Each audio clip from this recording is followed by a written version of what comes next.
Olá, pessoal. Nós aqui novamente com mais um episódio do podcast Todos Nós. Continuamos no tema envelhecimento e hoje eu tenho uma convidada muito especial, a psicanalista Silvia Lobo. Vai nos trazer reflexões sobre o tema do envelhecimento, do ponto de vista da psicanálise e outros pontos de vista também. E vou passar agora a palavra para ela, que ela vai se apresentar para vocês. Silvia, muito bem-vinda ao podcast, muito obrigada pela sua presença. Então, nos apresente aí sobre um pouco da sua trajetória. Muito bom, Bleida, agradeço. É um prazer estar aqui com você, conversando. E a minha trajetória é uma trajetória um pouco sinuosa, porque eu, desde muito menina, queria ter alguma influência em relação a contribuir com um mundo mais acessível, mais democrático, melhor. E eu já muito mocinha, na época da faculdade, quando eu tive que escolher o vestibular, eu achei que um curso que havia na época, que era o curso de Ciências Sociais, que tinha política, economia, sociologia, antropologia, me daria uma inserção que eu podia melhorar o mundo. Com 17 anos, eu entrei na faculdade e, de fato, me dei muito bem. Fiz o curso, fui para a Unicamp. Na época, a Unicamp tinha um orientador para um aluno para fazer especialização. Foi no comecinho, anos 80. Era a época da ditadura, então foi um período importante da época de estudante. E eu fui me dando conta, ao longo da formação como socióloga, que a psicologia era cada vez mais tratada como uma ciência, vamos dizer assim, antiquada, né, e burguesa, sobretudo isso. E era muito engraçado, porque eu era a única que não ia de sandália de couro e de bata indiana. Eu ia de sapatilha e batom, porque eu sempre gostei bastante de batom. Então, a minha leitura da psicologia era sempre clandestina, porque para ir para a Unicamp eu ia de ônibus. Então, era onde eu podia ler os livros de psicologia, que sempre foram muito atraentes. E no meio do mestrado, terminando já, eu engravidei. E aí eu achei que seria bom eu fazer uma análise. E daí eu descobri que a sociologia me dava uma vara de pescar, mas eu só pescava lambari. E eu tinha a pretensão de pescar tubarão, sabe-se lá o quê. Excelente. E aí, então, eu tive um analista, eu fazia grupo terapia, porque era o que a bolsa da Unicamp me permitia. Eu tinha uma bolsa da FAPESP. Então, era o que me permitia pagar a terapia.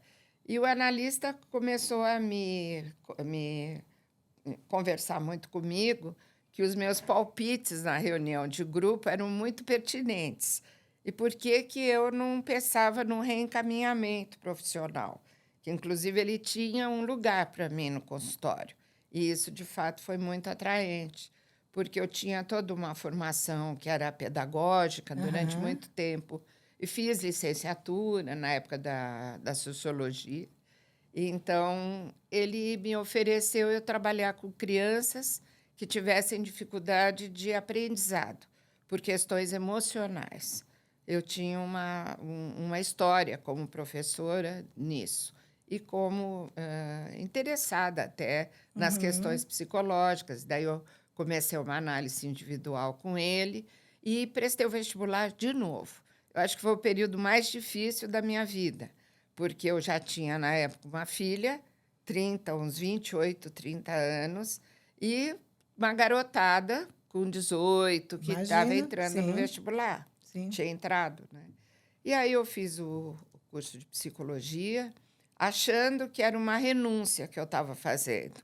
Mal sabia que, à medida que eu fui me tornando uma terapeuta mais experiente, depois entrei na Sociedade de Psicanálise, passei por todas as etapas. Hoje eu sou docente, membro efetivo lá dentro. E eu fui me dando conta que, quanto mais eu amadurecia como psicanalista, mais eu recuperava a socióloga dentro de mim. Então, hoje é difícil eu me apresentar como uma psicanalista sem associar todo esse meu interesse de poder pensar na psicanálise sem associá-la com as questões sociais, porque Sim, não dá para pensar na mente fora de uma cultura, sim, fora das sim. ideologias, fora das influências familiares. Então, eu costumo me apresentar como uma socióloga, mas uma socióloga que tem a psicanálise como o seu ponto de ancorador, vamos dizer Uhum. assim. Não Que é? trajetória bonita, né? E interessante, porque você passou pela sociologia, que eu acho que dá uma outra visão, e É, aliada à psicanálise é muito rico, né? Porque você tem uma visão muito mais integrada do ser humano, né? é verdade, Então, Blenda. é muito interessante. Você sabe que na época que eu fiz a sociedade, que foi o meu grande patrimônio, eu acho, não só pela seriedade com que Uhum, a teoria é conduzida, mas essa ênfase na teoria, muitas outras instituições de psicanálise seguem e valorizam. Mas a única instituição que preza a análise é a Sociedade sim, Brasileira de Psicanálise de São sim, Paulo. Então, é aquela exigência que eu acho assim nobre das 4 sessões por semana. sim. Não é? Algumas pessoas, como eu, passam esse período longo de análise eh, voltadas para esse tipo de compromisso. Não é? Uhum, E, uhum. na época, as pessoas que se interessavam pelas questões políticas e sociais eram, de uma certa forma, censuradas, porque se esperava que o analista ficasse centrado nas questões da vida psíquica como se elas existissem em transcendência, assim, como se Uhum, fosse um uhum, anexo que não uhum, tivesse a ver com a pessoa. uhum.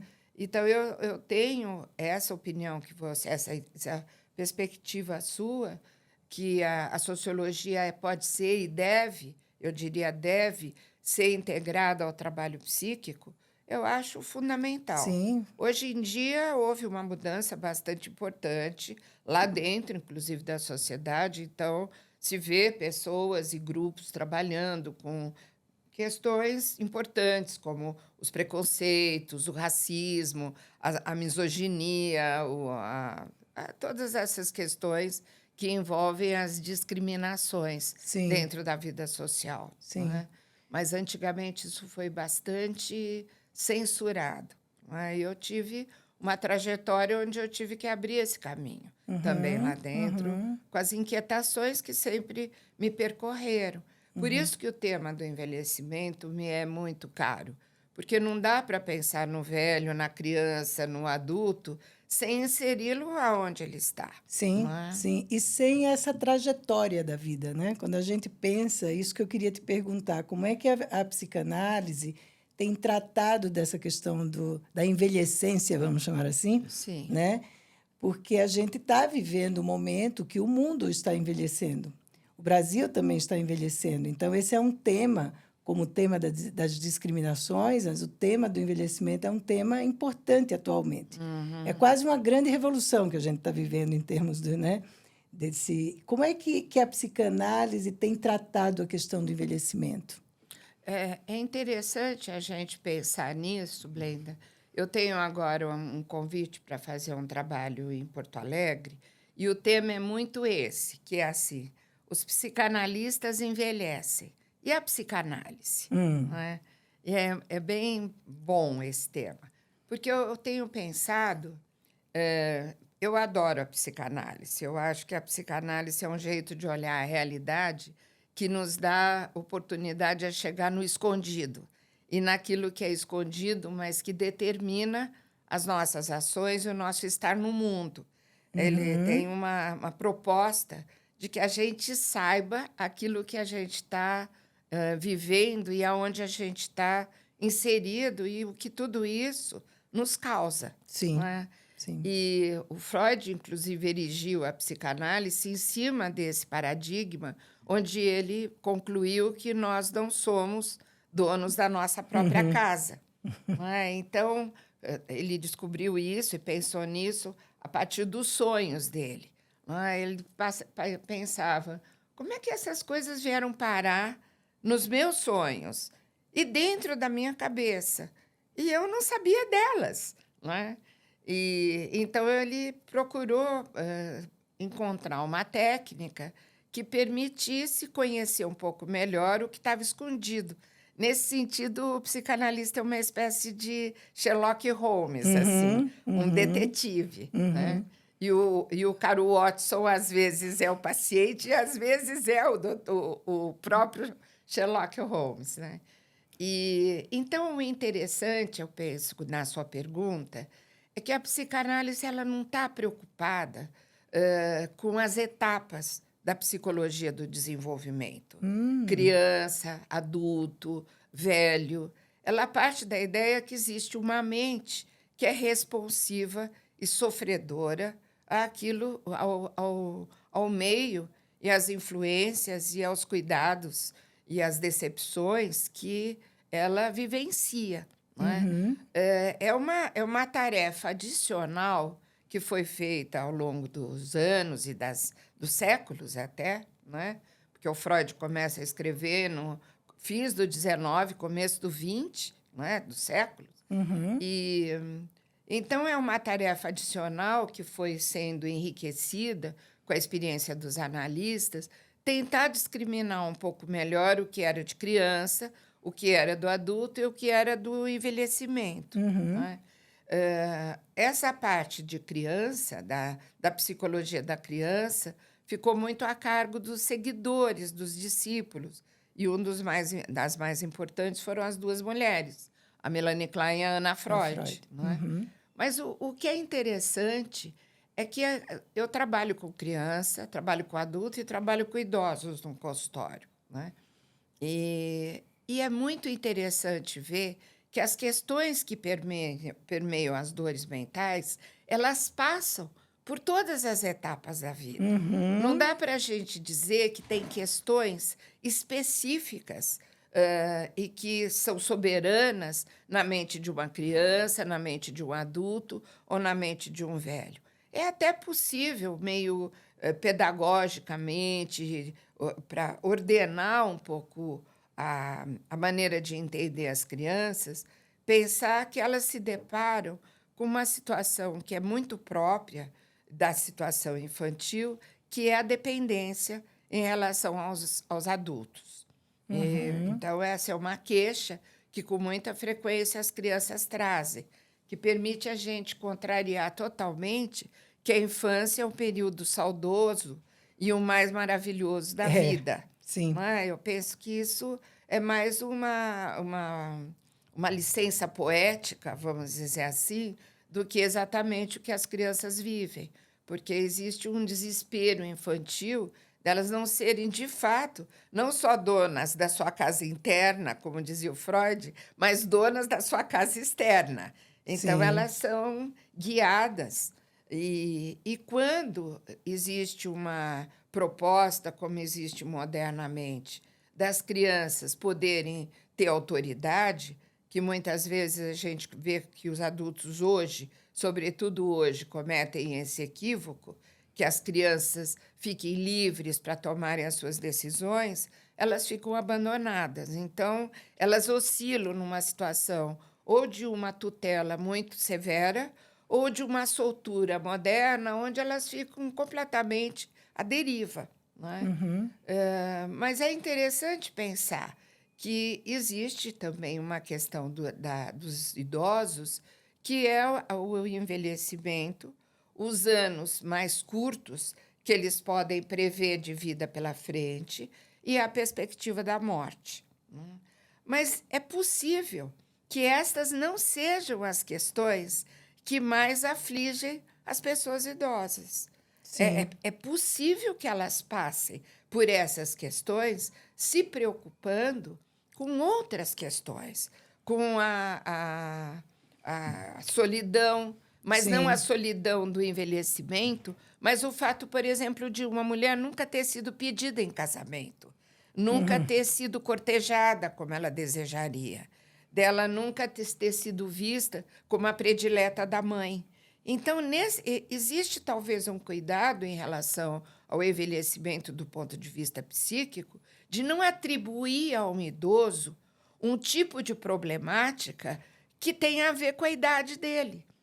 Porque a vida mental ela é larga. Nós podemos carregar conosco, no envelhecimento, questões que são da infância e que nos perturbam muito mais do que o tempo de vida que temos pela frente, ou até as dores reumáticas, as questões físicas, que, inevitavelmente, uma mobilidade menos ágil, uma disposição menor do que já tivemos na juventude, uma sexualidade menos ativa, necessariamente, isso não é algo inevitável do envelhecimento.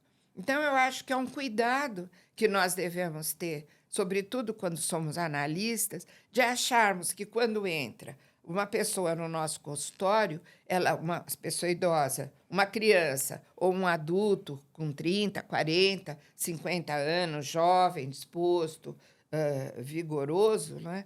Que nós não antecipemos as questões que eles podem trazer, que, de fato, a maior qualidade de um analista, eu penso, é poder receber, por exemplo, o idoso no seu consultório com uma certa perplexidade. O que será que ele me traz? Não é? Interessante, Silvia, você trazer isso, né? Acho muito, muito interessante, não é? Porque muitas pessoas que são consideradas, vamos dizer, na idade do idoso, né? Elas se queixam disso. Se queixam de que há uma certa invisibilidade, né? Eu vejo homens e mulheres falando sobre isso. Mesmo. Parece que a gente vai envelhecendo e ficando invisível. Mas quando você traz essas questões, eu acho que é invisível nesse sentido, né? Porque é como se tivesse um estereótipo do que é esperado de um idoso. Isso e você mesmo. não ouve os outros desejos, queixas, enfim. Você percebe isso no seu consultório, na sua clínica, quando os Sim. idosos vêm? Eu percebo, Blenda, que existe dois perigos nesse tipo da maneira como nós somos recebidos quando envelhecemos. Sim. Né? Uma delas é comum a gente. Eu ontem tive um exemplo, conversando com uma pessoa que trabalha com estética. Ela, que é uma amiga mais próxima, ela diz que ela atende um senhor de 90 anos no consultório, no trabalho dela, e que ela não o via há muito tempo. E que ele chegou com o cabelo tinto e muito elegante no seu trajar. E ela disse para ele: olha, que bom, o senhor está bem. Ele disse: eu estou bem, estou disposto, estou contente de estar aqui, eu quero que você me ajude nisso. E ela disse: então, e como vai o golfe? E ele disse assim: as minhas filhas me proibiram. Não é? Ele estava vigoroso. Eu falei: mas ele vinha de cadeira de roda, alguma coisa? Não, ele era uma pessoa totalmente ágil na maneira de se locomover. E aí eu fiquei pensando com ela, assim, por uns segundos, uns minutos, a perda e qual a necessidade dessa pessoa ser proibida de um esporte naqueles campos, naqueles lagos que a bola tem que atravessar, na partilha que as pessoas fazem nesse tipo de esporte, e que por anos, por décadas da vida dele, ele viveu esse tipo de esporte. E daí eu fico lembrando, junto com essa proibição do golfe, num congresso que teve no Rio de Janeiro, onde um dos trabalhos mais importantes de uma analista já bem idosa, chamada Maria Manhães, e ela dizendo que existia uma espécie de Édipo, que foi invertido quase, onde as filhas passavam a tomar conta dos pais e a determinar o que eles deveriam fazer, viver e, inclusive, tomar conta do dinheiro deles. Né? Porque eles eram considerados inaptos antes mesmo, se é que o seriam, do tempo deles perderem o controle ou a capacidade de organizar as próprias finanças. Né? Então, essa invisibilidade aparece claramente. E eu acho que tem uma outra questão que é assim, na medida em que esse estereótipo é atribuído ao idoso, nós todos, quando idosos, passamos a prever que isso nos acontecerá. Sim. Como meninas que, quando ouvem falar das cólicas menstruais, no primeiro momento que elas têm a primeira menstruação, elas começam a esperar que a cólica apareça. Sim. E a pergunta que fica é se as cólicas vêm por sugestão ou por dores reais. Não é? E se a invisibilidade aparece no idoso de uma forma que é real, existe o real. Mas quantas mulheres dizem, não me arrumo mais porque ninguém vai me olhar. Eu tenho uma paciente que tem 78 anos e ela resolveu fazer uma plástica agora com um discípulo do Pitangui, que também é um homem que deve ter uns 80 anos. Né? E ela me disse, Silvia, a campanha que estão me fazendo, por que eu vou fazer uma plástica com 78 anos se eu já sou velha? Por quê? Qual a necessidade? Quase como se falassem assim, você está às vésperas da morte, vai fazer o quê para ficar mais bonita? Exatamente isso. O que espera com isso?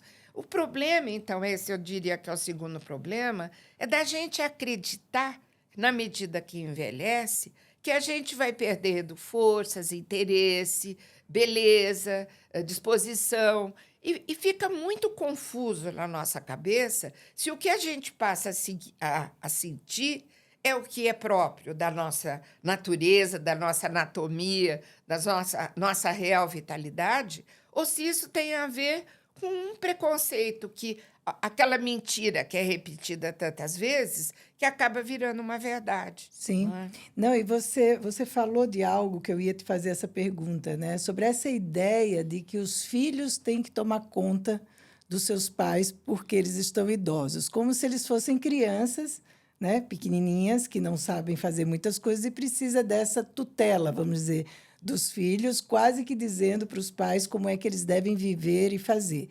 E eu fico pensando, será que isso é necessário quando esses pais têm mobilidade, estão bem, conseguem fazer muitas coisas? Por que será que os filhos precisam tomar conta? Porque fica um pouco essa ideia, não é? Sim. E a gente vê isso acontecer bastante, pessoas até com 60, 70, enfim, se queixando muito, não é, dos filhos tomando as rédeas da vida deles e não há nada que justifique isso. Não é que eles estão numa situação de perigo ou com uma doença degenerativa, enfim, eles estão bem.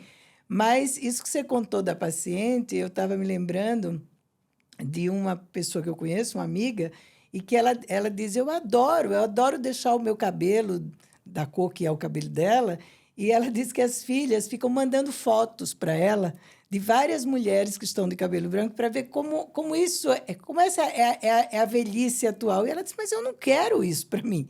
Eu quero uma outra coisa. Então, eu acho que a questão do desejo, né, se a gente pensar, Sim. e as questões que permeiam todo o nosso inconsciente, elas são atemporais, né? Isso mesmo. Ela não envelhece. O nosso Isso inconsciente mesmo. não envelhece. Isso. Né? Essa é uma das coisas mais bonitas que a gente pode proteger, de que o desejo é permanente dentro de nós. E, ao mesmo tempo, ele não tem uma programação etária. Não é? E é possível até nós pensarmos que ele pode desaparecer ou ser estimulado, independente da fase de vida que a pessoa está. Porque o desejo ele não está ligado às nossas condições anatômicas, etárias, fisiológicas. Ele está ligado ao nosso desejo de viver ou à nossa desistência de viver. E isso é muito maior do que os nossos anos de vida. Não é? E regula a nossa existência. Eu fico ouvindo muito os pacientes e tenho uma ideia que eu acho bem interessante, que as pessoas, quando começam a se dar conta que envelhecem e começam a pensar quanto tempo de vida elas ainda têm, o que é algo incalculável, porque o futuro não está na nossa mão, não nos pertence, e, portanto, esse tipo de cálculo é um cálculo totalmente fantasioso, Porque tanto podemos viver bem, bem mais ou menos, viver muito ou viver menos tempo, né? E algumas pessoas, quando se aposentam, por exemplo, ou quando resolvem mudar de caminho, descobre um hobby que pode se tornar algo mais efetivo, não como sobrevivência necessariamente, mas como prazer, como dedicação, como dando um sentido para a vida. Muitas vezes o cálculo é saber se vai ter tempo de desenvolver aquilo na medida em que a disposição, o sono, a energia, aos 60, 70 anos, é reduzida em relação, ou pode estar bastante reduzida, em relação aos 40, aos 30, aos 50, onde tinha uma disposição maior para varar à noite, para ficar dedicado a uma mesma tarefa, sentado. Sim. Né?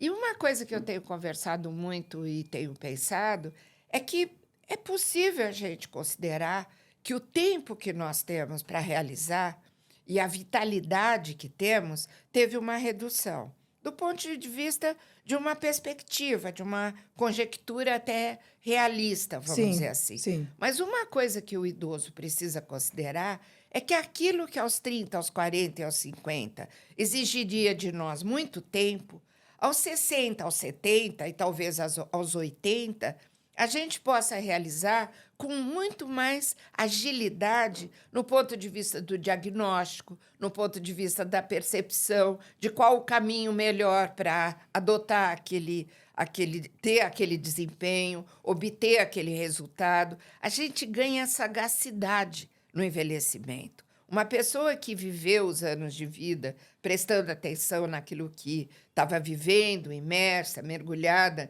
interessada em qualquer que tenha sido a sua atividade, tem uma agilidade de chegar ao final de uma observação, de uma decisão, que uma pessoa mais jovem, muitas vezes, tem que ir por muitos caminhos, não é?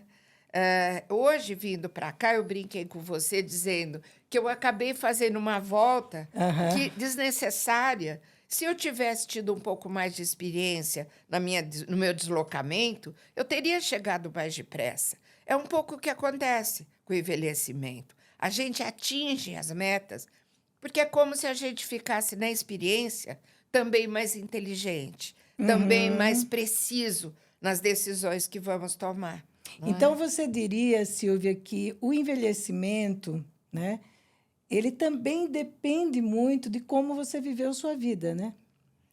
Ele não é algo que acontece de um momento para o outro. A gente não envelhece de um momento para o outro, porque a gente envelhece todos os dias, desde a hora que nasce. Se a gente pensar uma criança, ela vai também abandonando coisas para adquirir outras. Esse processo é um processo humano, né, de desenvolvimento.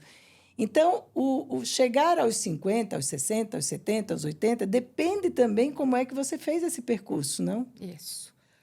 Algum tempo atrás, foi recente, faz um mês mais ou menos, tem um filósofo que se fala muito dele, que é o Nietzsche. Sim. Né? E é um filósofo bastante complexo, interessante. A coisa que eu gosto muito do Nietzsche é que ele foi um companheiro muito dedicado da Lua Andréa Salomé. Sim. E a Lua Andréa Salomé era aquela psicanalista que usava estola de pele, tomara que caia, e usava batom e brinco, era linda. Linda. Então, eu brinco que eu gosto do Nietzsche por esses caminhos, assim como eu gosto do Freud, porque eu gosto das opiniões do Freud de pé de página, as que ele dava informalmente. Né? Mas eu li uma coisa do Nietzsche que vai em encontro disso que você diz, Bleita, porque ele diz que a inteligência é não ter vergonha de sermos nós mesmos. Ser inteligente é não ter vergonha de sermos próprios, vamos dizer assim. E isso é muito bonito na psicanálise, porque a psicanálise só tem um propósito, que é de ajudar as pessoas a serem elas mesmas. Não é? A que eu possa me conhecer naquilo que eu tenho de necessidades genuínas. O Freud, uma vez, fez uma palestra para os psiquiatras, dizendo que ele não tinha a intenção de ser um propagandista da psicanálise quando ele falava da psicanálise. ele tinha a intenção de propor para as pessoas abrandarem um pouco os preconceitos e ampliarem um pouco mais a sua visão de mundo.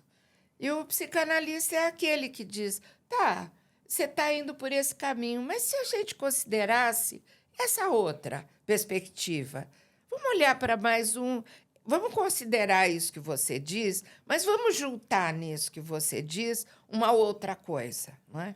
Então, indo em direção à sua pergunta, eu diria que quanto mais a gente possa levar uma vida a qual dê sentido, quanto mais a nossa vida, desde sempre, puder ser compatível, o mais próximo possível com aquilo que nós somos, nós seremos velhos mais tranquilos, mais satisfeitos, menos rancorosos e mais realizados. O problema de nós nos afastarmos muito de nós é que vai existindo uma espécie de acúmulo de ressentimentos, de mágoas, de queixas. E nós envelhecemos, muitas vezes, com um caminhão de desapontamentos. Desilusões, rancores. Nos torna a nossa velhice e torna a nossa convivência com os outros muito difícil. Então, se nós pudermos prestar um serviço como psicanalistas, seria o preventivo do envelhecimento, que é seja inteligente, viva a sua vida o mais possível perto de você próprio. Porque isso nos garante que a gente até contemple os desapontamentos que são inevitáveis da vida com uma certa resignação, com uma certa tolerância, eles foram inevitáveis, mas nós não os vivemos no passado por termos tentado tanto agradar outros, fazer o que era esperado de nós e nos deixado perdidos atrás de nós mesmos. E, Silvia, você acha que esse processo, mesmo o processo de autoconhecimento, não é? de atingir certos lugares em nós, você acha que isso é diferente em homens e mulheres? E esse processo do envelhecer, você vê alguma diferença no homem envelhecendo, na mulher envelhecendo, ou não? Essa é uma pergunta que ela talvez fosse respondida de uma outra maneira há uns 20 anos atrás. Talvez a gente pudesse dizer que os homens envelheciam cansados e lutando por uma aposentadoria para poderem sentar na praça e jogar xadrez, jogar dominó, contar as aventuras da pesca e, sobretudo, quando se morassem num lugar que permitisse esse tipo de confraternização. E as mulheres seriam boas avós, não é? E se alegrariam com isso, sem muitas expectativas, não é? A coisa curiosa de hoje em dia é que parece que as mulheres ganharam, inclusive as idosas, uma perspectiva de vida que se alargou.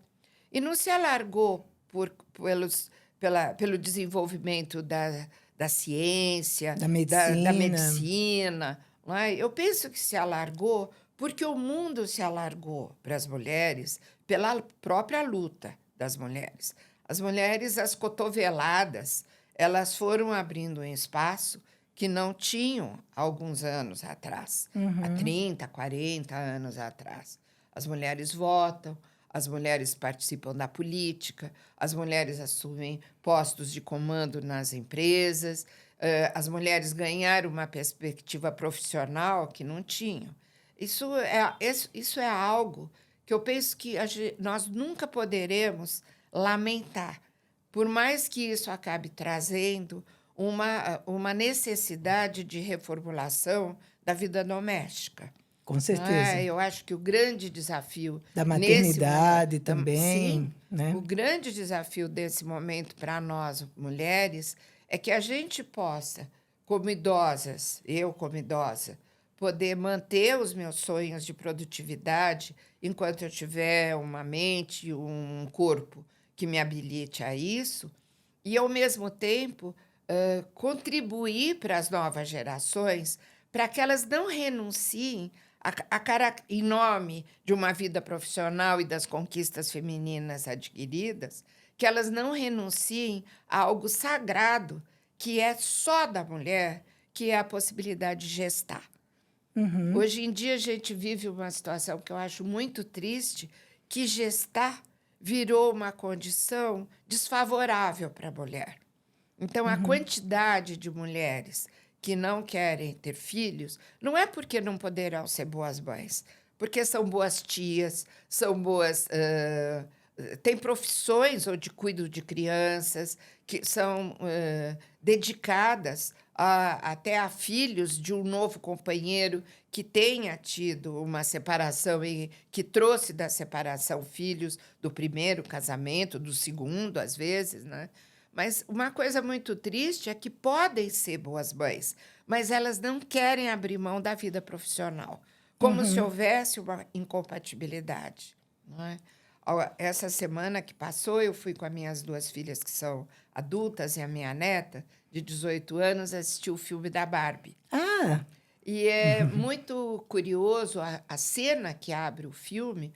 O filme ele é bastante controverso, ele divide os espectadores em 2 grandes correntes, mas tem uma cena inicial que é chocante, para mim foi chocante, que aparece uma cena bucólica, a fotografia é maravilhosa, e a tela fica sépia, daquela cor das fotos antigas, e aparecem umas 6 crianças, mais ou menos, de vestidinho, de golinha redonda, cianinha na ponta, e brincando com aquelas bonecas que no passado existiram, que tinha a perninha de borracha e o corpinho de algodão. Sim. Então, aquelas bonecas bem molinhas e dando a mamadeira e com um ferrinho de passar de mentira e trocando a fralda da boneca, pondo a boneca num bercinho. As menininhas ali se dividem. E, de repente, aparece o som na tela muito forte, e a câmera vai subindo, Blenda, e vai mostrando os sapatos, o escarpão maravilhoso no pé de uma mulher, as pernas absolutamente torneadas, grandes, e aparece uma espécie de gigante, uma mulher gigante pelo tamanho das meninas, e uma mulher de maiô, um maiô branco e preto, tomara que caia, um corpo escultural, um rosto de Marilyn Monroe, um caracol loiro pendurado na... E as meninas, assim como nós, espectadores, ficam assim, abobadas, olhando para a figura, e aí elas olham aquela boneca, porque é uma boneca gigante, e elas pegam as bonecas molinhas e elas começam a bater. E as bonecas vão se despedaçando inteiras, não é? As minhas filhas entenderam assim: elas estão trocando uma boneca que conduzia a uma atividade mais modesta por uma boneca de maiô sensual, e que, dali para frente, ela vai ser motociclista, ela vai ser nadadora, ela vai correr o mundo nas mais variadas possibilidades. A Barbie abre as portas para uma nova dimensão dos jogos e das perspectivas até das meninas, que naquele momento que a Barbie surge só podiam ser sonhadas, né? Mas é quase que essa cena reproduz o momento atual, que é para eu ser uma mulher linda, de pernas torneadas, maiô, tomara que caia, eu estraçalhe essa criança e essa vida doméstica, né? Então, eu penso que, como idosas, nós podemos ter 2 posições: de zelar pela existência de uma mulher viva, idosa, de um homem vivo, idoso. Os homens hoje tingem os cabelos, os homens podem ter sonhos profissionais, eles têm uma atividade física importante, que a própria medicina, a fisioterapia, os cuidados com a saúde também estimularam os homens da pele, estimularam a ter, mas que nós não precisamos renunciar nem a ser pais e nem a ser mães. Não é? Que nós possamos ajudar as novas gerações a descobrirem qual é a mágica para conciliar uma vida fora a rua e a casa. Vamos brincar A vida assim. pública e privada, né? E tem uma coisa que talvez seja uma novidade aqui no seu programa e para muitas pessoas que assistem. Existe dentro da psicanálise hoje em dia uma ideia que tem sido gerada muito no Rio Grande do Sul e muito seriamente por duas psicanalistas, Adriana Mendonça e Denise de Souza, que elas criaram um conceito do adulto maduro, que não se pode mais, a velhice foi postergada. Hoje, uma mulher de 70, um homem de 70, não é mais o homem de 70 e de 70, homens e mulheres, de décadas atrás. Sim, de 30 anos atrás, de não 30 é mais. atrás. Então, o conceito é, nós não podemos chamar uma pessoa de 70 produtiva, até de 80 ativa. A Isabel Allende acabou de declarar Sim. que se apaixonou aos 76 anos Sim. de novo. De não é? novo, é. De novo. Então, é interessante isso, talvez uma das últimas coisas aqui para a gente conversar. O adulto maduro é o novo nome do velho. É aquele que pode adaptar a vida com a sexualidade que desenvolve e que não é a mesma da juventude, porque quando o velho lastima a sexualidade que não é a mesma, é como o velho e a velha, o idoso e a idosa, eles estão pensando naquela, Sim, naquela que já tiveram. E muitas vezes, é o que elas defendem, deixam de explorar toda a possibilidade de sensualidade, de experiência, de usufruto do prazer a ser encontrado numa idade mais madura. Qual é a sexualidade de uma pessoa mais madura? Sim. Qual é a atividade de uma pessoa mais madura? Qual é a produtividade de uma pessoa mais madura? É possível a gente pensar, quando olha uma criança, dizer assim, ela está querendo coisas que a gente precisa adequar à idade dela. Porque se ela começa a querer imitar o irmão mais velho, ela está querendo uma coisa que ela não vai conseguir fazer.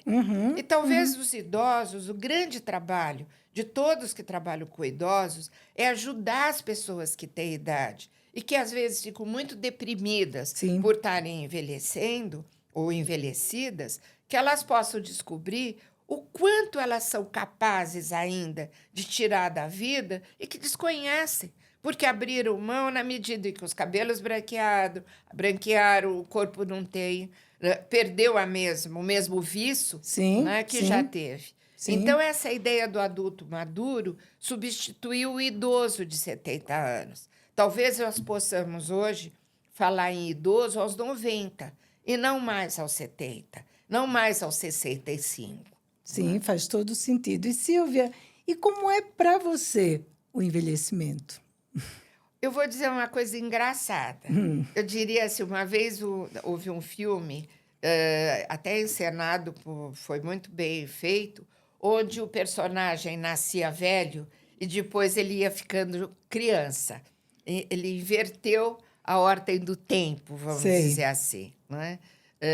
Acho que foi com o Brad Pitt foi com ou Brad alguma Pitt, coisa sim. assim. Então, eu costumo brincar que a vida não é justa comigo, porque eu diria que eu estou no meu melhor momento de vida, porque quando eu penso em mim, adolescente, eu tive uma adolescência bastante difícil, no sentido de que eu não me conhecia, me sentia muito intimidada, tinha muito, quando me tornei adulta, tinha muito desejo de não contrariar as regras que eram vigentes. E, de fato, à medida que eu fui ganhando 50, 60, 70 anos, que é a minha década atual, eu fui ganhando uma liberdade que eu nunca tive.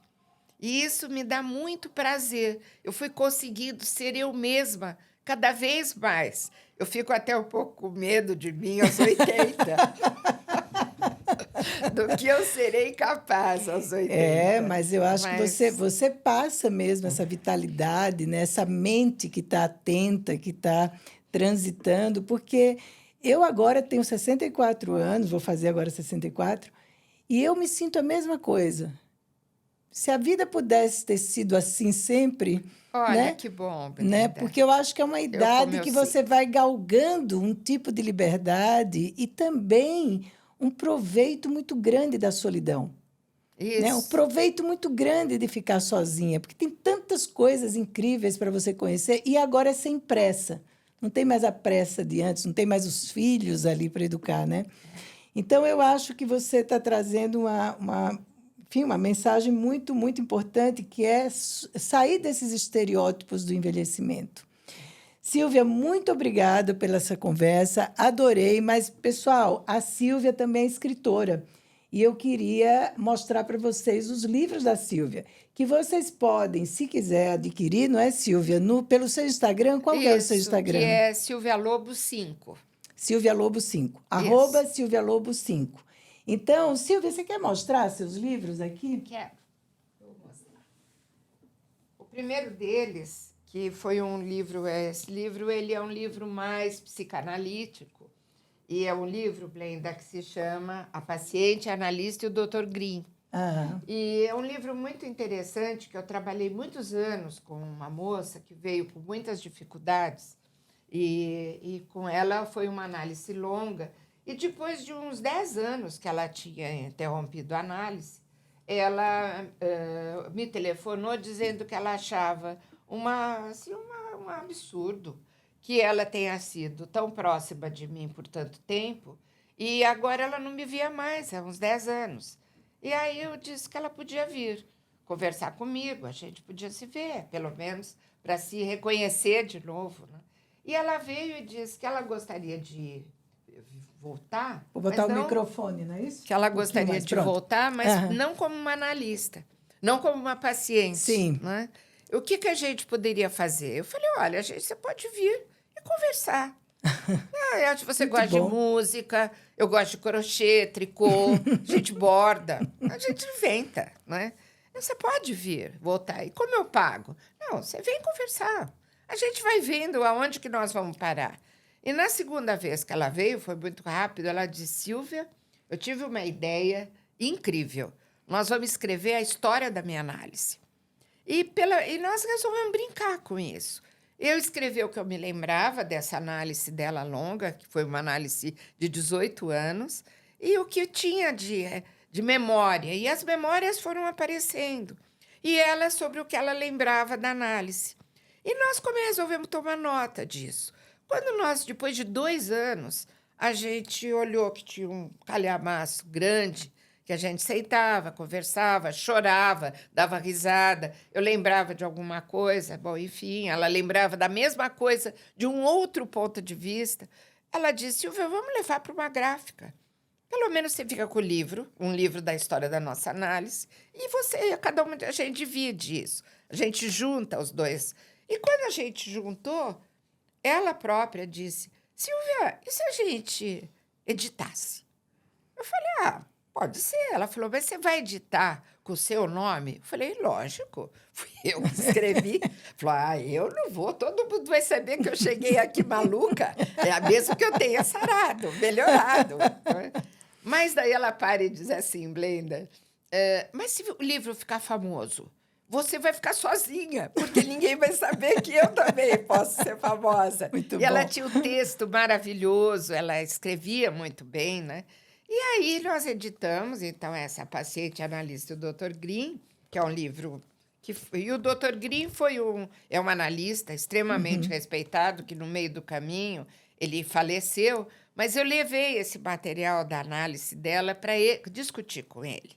E foi muito interessante. E ele disse uma coisa que eu achei tão bonita, que ele disse, tinha muita. Mas ele disse uma coisa assim: Silvia, essa moça precisava muito de uma paciente que ela pudesse amar. E uma analista que a amasse. E ela encontrou isso que ela Que precisava. bonito, Foi comovente isso. que bonito. Até hoje, quando eu falo disso, eu me comovo. É emocionante mesmo. E esse livro teve muita sorte, porque foi selecionado para o Jabuti. É um livro Poxa, muito. foi um livro premiado. E ele é muito psicanalítico.